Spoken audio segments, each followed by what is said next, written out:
Kembali di Kompas Pagi, saudara. Nah, ini bagaimana caranya untuk tetap bisa beraktivitas dan juga tetap sehat dan bugar selama berpuasa di bulan Ramadan. Kita akan mendiskusikannya kembali bersama Mas Noval. Tapi sudah ada penelpon, kita akan terima terlebih dahulu dari Cynthia di Jakarta. Selamat pagi, Cynthia. Selamat pagi. Silakan, Cynthia. Iya, saya mau nanya kalau misalnya lagi hamil, sekitar 4 bulan itu gimana ya? Apakah memang masih boleh tetap puasa atau terus kira-kira di bulan-bulan awal gini boleh nggak sih, dan sampai bulan berapa yang misalnya memang tidak boleh, lebih baik atau memang puasa itu sebenarnya memang bagus saat hamil? Itu aja sih. Terima kasih. Baik, terima kasih Cynthia, ini menarik sekali. Bagaimana Gimana Mas Ya, Noval, betul boleh nggak sekali. nih kalau usia kehamilan 4 bulan? Karena 4 itu masih bulan. pertumbuhan yang penting ya. Pertumbuhan Berjanin. penting, betul sekali. Jadi memang disarankan untuk yang wanita hamil dan menyusui, terutama menyusui eksklusif ya 6 bulan pertama itu tidak berpuasa. Karena kita khawatirkan terkait dengan ada kurang janin ya, terutama bukan hanya kita bicara tentang makanan saja, cairan juga penting gitu. Jadi memang pada ibu hamil bulan pertama sampai bulan terakhir plus menyusui 6 bulan itu disarankan tidak berpuasa dulu gitu. Itu hanya untuk menjaga, walaupun ada beberapa penelitian ada yang bilang ada efeknya, ada yang bilang tidak ada, tapi kita cari aman aja, kita jangan dulu untuk berpuasa. Baik, nah ini bicara mengenai cairan nih. Kalau saya sendiri ketika berpuasa saya lebih tidak tahan haus daripada tahan lapar. Ini sebenarnya bagaimana nih Mbak mengatasinya supaya tidak dehidrasi begitu? Ya memang kita kan lebih rentan kekurangan cairan ya. Kalau misalnya tidak makan sampai 3 bulan kita masih bisa, kurang cairan 5 hari juga udah pasti nggak bisa.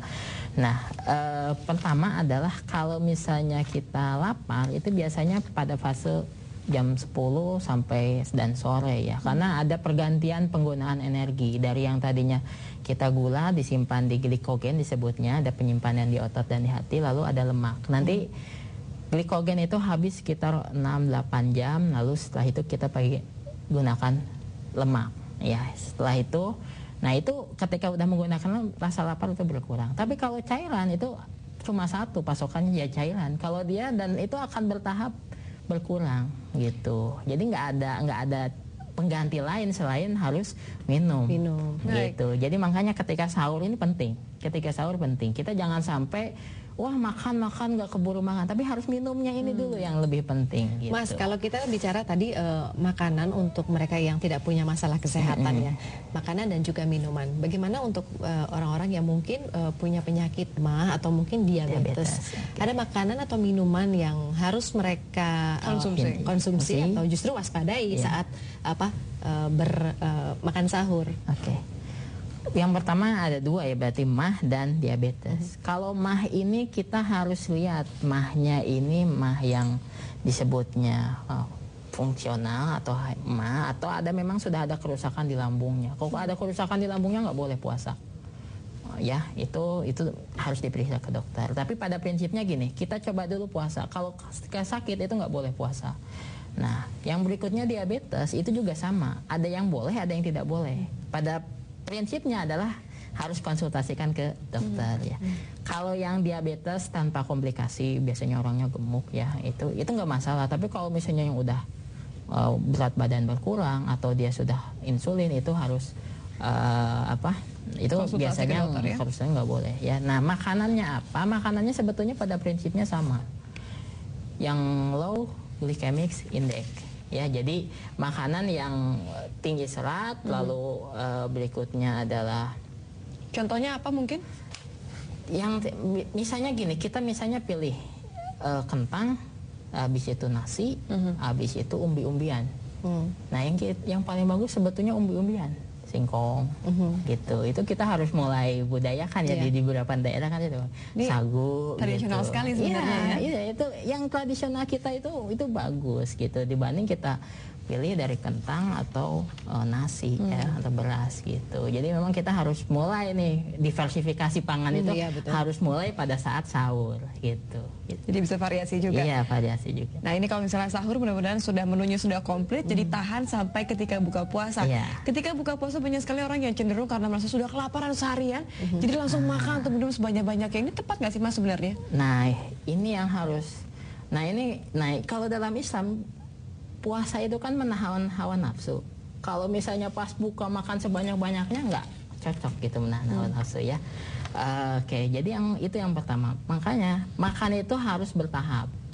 Yang bagus adalah tadi makan yang manis dulu, lalu selesai kita misalnya sholat, lalu kita makan yang agak lebih berat dikit. Nah setelah taraweh baru kita makan yang makan seperti biasa gitu. Tapi itu jatuhnya akan jauh lebih malam, itu nggak masalah ya Mas? Nggak masalah. Nggak masalah. Ini karena kan kita range-nya kan puasa itu siang kan kita nggak makan gitu. Oke.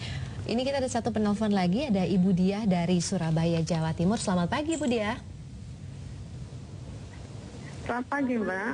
Selamat pagi Mas. Ini mau tanya, kita kalau mau menjelang puasa ini kan kita mau sahur gitu. Terus untuk pemakaian suplemen itu dianjurkan setelah makan sahur apa? Untuk makanan apa yang seharusnya untuk biar kita tetap fit menjalankan puasa dari pagi sampai sore itu loh. Baik, terima kasih Ibu Diah. Terus makanan minuman apa yang seharusnya dihindari agar kita tidak lemes paginya sampai menjelang sore gitu.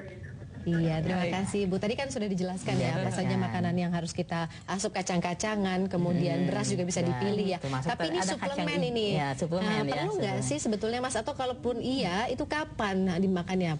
Saat sahur atau berbuka?